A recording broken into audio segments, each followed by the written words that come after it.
printed your grids and your target prints. Then I want you to start playing with paper surfaces. You could do this when you're printing your own personal journal assignments, or you could do some tests on your own. It is completely up to you. But when we send to print,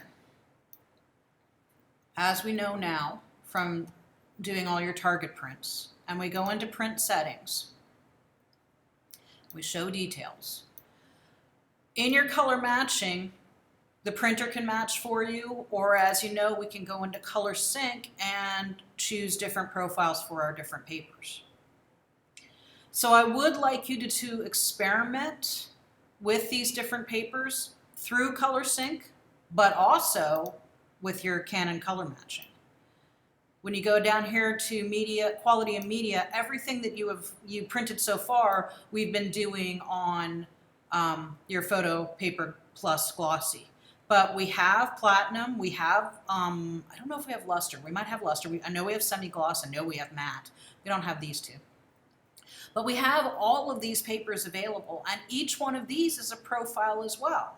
So that's a profile, and that's a profile.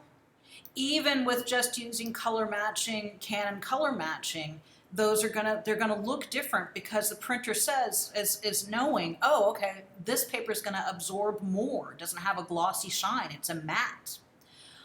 So when you use the color matching, you know, even having the printer do the work, every time you choose a different surface, you're getting a different profile.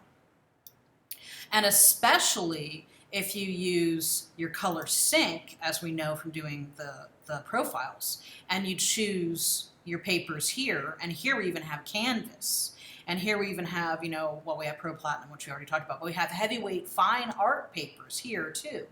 So those are all options as well. So I would encourage you to play with that, because for your portfolio, maybe you don't want it all to be glossy and shiny.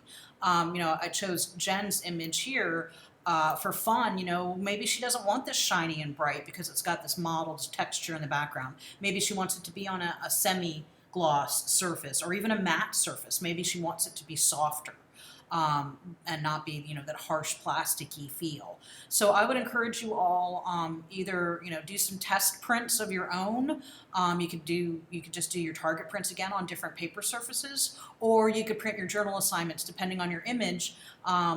This is her grid, but maybe for her additive, I can't remember what Jen's additive was, but maybe for the additive, you want to try that on a semi-gloss and see what it looks like, and try it with that semi-gloss profile. Or you may like sRGB for all of it. You know, these are the things that this class is about, you know, how drastically your prints can look depending on the paper surface, the paper, the profile, so many different ways to change colors.